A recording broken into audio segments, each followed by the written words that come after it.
हमारे आसपास बहुत सारे ऐसे पौधे हैं जिनका तांत्रिक क्रियाओं में या फिर टोने टोटके में प्रयोग होता है। लेकिन आज हम जिस पौधे के बारे में बताएंगे, ये पौधा मनोकामनाओं की पूर्ति करने वाला पौधा है। इस पौधे को साक्षात गणेश जी का स्वरूप या फिर ऐसा समझ ले कि शिव जी का सबसे पसंदीदा पौधा है ये मदार, जिसको हम आक भी कहते हैं। मदार के पत्ते, मदार के पुष्प और जड़, यहाँ तक कि मदार के दूध से भी वशीकरण होता है।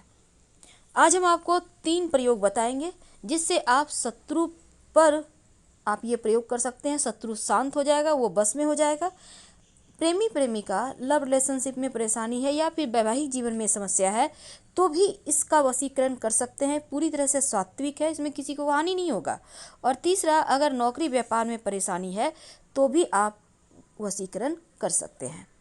देखिए, मदार के पत्ते से वशीकरण करना बहुत आसान है। सामान्यतः आप ये कह सकते हैं आक का पौधा आपको हर जगह मिल जाएगा, लेकिन जो सफ़ेद वाला आक का पौधा है जिसको मदार कहते हैं, ये सबसे ज़्यादा इसका ही असर होता है जब आप किसी तरह का कोई टोना टोटका प्रयोग करते हैं। तो आप पहले ही देख लें कि वैसे तो रोड साइड मिल जाएगा आपको ये पेड़, तो पहले ही आप ढूंढ के रखें कि ये पेड़ सफ़ेद आक का कहाँ पे है, फिर आपको ये प्रयोग करना है। और जब भी आप प्रयोग करें तो पहले जाकर निमंत्रण दे आए आक के पौधे के पास। कैसे देंगे? आप एक सुपारी, एक सिक्का और थोड़ा सा जल लेकर जाएं, किसी बोतल में भी ले जा सकते हैं, और पेड़ के पास जल अर्पित करें जड़ में, और फिर यहाँ पर सुपारी और जो सिक्का है उसको रख दें और उनसे बोलें, अपना परिचय दें, आप कौन हैं, आपके पिता का नाम क्या है, आप किस प्रयोजन से उनके पास आए हैं, और फिर उनको प्रणाम करके आप घर आ जाइए और अगले दिन आप प्रयोग करें। इस बात का ध्यान रखिएगा। तो चलिए देखिए, अब हम एक छोटा सा प्रयोग आपको बताएंगे। कई बार क्या होता है ना, आंकड़े या मदार का जो प्रयोग है कई प्रकार की तांत्रिक क्रियाओं के लिए किया जाता है। तो आज हम बहुत तरह के प्रयोग होते हैं, पर हम आपको कोई बड़ा वाला तांत्रिक प्रयोग नहीं बताएंगे। हम पहले ही क्लियर कर दें, वो जो होता है मारन वाला, वो सब नहीं बताएंगे। सिंपल तरीके से आप शत्रुओं को शांत करें, आप प्रेमी प्रेमिका एक दूसरे के करीब आएँ, बस यही बताएंगे। तो चलिए हम जानते हैं, एक बात जान लें कि जिस घर में घर के बाहर, बाउंड्री वॉल के बाहर मदार का आक का पौधा होता है, उस घर में कभी भी किसी की नज़र दोष नहीं लगती, नकारात्मक शक्तियाँ प्रवेश नहीं करती। अगर आपके घर के सामने मदार का पौधा है तो आप बहुत भाग्यवान हैं। अब जरूरी नहीं है कि गेट के ठीक सामने हो, आपके बाउंड्री वॉल के आसपास भी हो सकता है। तो ये पौधा का होना बहुत अच्छा होता है, क्योंकि आपके घर में लोगों का तंत्र क्रिया असर नहीं करेगा या फिर लोग कर ही नहीं पाएंगे। लेकिन सवाल ये भी है कि कहाँ पे लगाएं, किधर लगाएं। तो देखिए, उसके भी वास्तु में नियम है। आक का पौधा जो होता है ना, वो भले ही तंत्र क्रियाओं के लिए भी यूज होता है और उसको नष्ट भी करता है, और इसके दूध से भी वशीकरण होता है, इसके पत्ते का भी प्रयोग होता है। तो चलिए आज हम बहुत सारी बातें करेंगे, लेकिन एक बात खास, मदार का पौधा जब भी लगाएं, घर के मुख्य दरवाजे के बाहर दाहिने तरफ। एक और बात, जब भी आप कोई टोना टोटका करते हैं तो शनिवार को ज़्यादा अच्छा रहेगा करना। और पहली बात, आपको शुक्रवार के दिन ही निमंत्रण देकर आना होगा।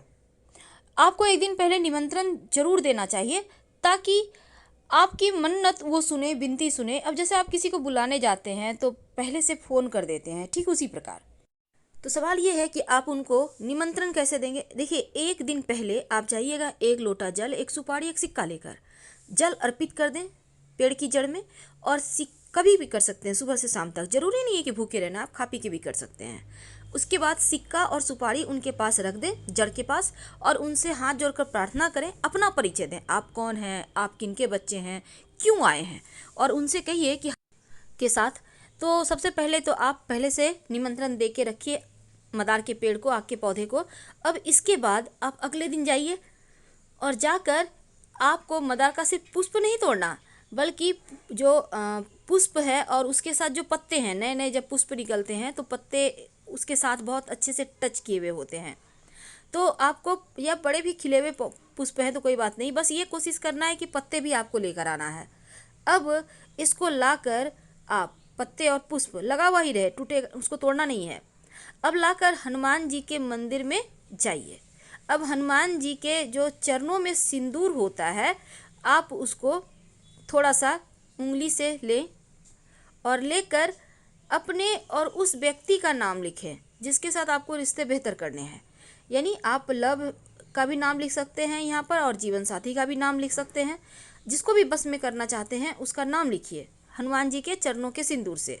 अब इसके बाद मौली धागा के द्वारा दोनों जो आपके जो पत्ते हैं ना, पुष्प को अंदर रखना है और पत्ते चारों तरफ से उसको कवर करके मौली धागा के सारे बांध दें और जो लिखिएगा वो पत्ते पर लिखना है।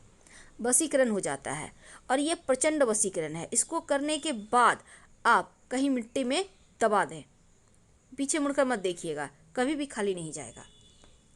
अब हम आपको एक छोटा सा प्रयोग बताएंगे। जब शत्रु विरोधी ज़्यादा परेशान करे, जब आपको लगे कि यहाँ से बाहर नहीं निकल पा रहे, शत्रु बहुत परेशान कर रहे हैं, तब एक छोटा सा काम कीजिए। आपको यहाँ भी निमंत्रण देना है पहले से, इस बात का याद रखिएगा। अब आपको ये प्रयोग देखिए, जिसको जो शत्रु है उसी के ऊपर कीजिएगा। आपको सफ़ेद वाला आक का पौधा है, वहाँ पर आप जाइए।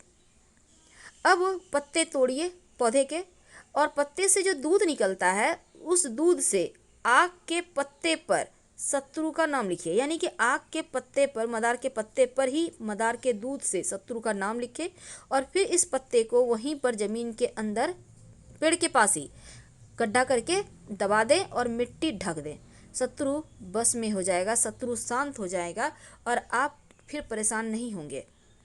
वैसे ये प्रयोग एक ही बार में काम करता है। संभव हो तो जैसे ग्रहण होता है, पूर्णिमा है, अमावस्या है, शनिवार है, इन सभी दिनों में अगर ये प्रयोग करें तो वो ज़्यादा असर करेंगे, जल्दी अपना असर दिखाएंगे। ज्योतिष के अंदर यहाँ तक माना जाता है कि अगर आप मदार की जड़ को ताबीज के अंदर रखकर, यानी सफ़ेद मदार की जड़ ताबीज के अंदर रखकर काले धागे में बांधकर गले में या बाह में धारण करें तो आप पर कोई कितना बड़ा भी तांत्रिक प्रयोग किया होगा वो समाप्त हो जाएगा।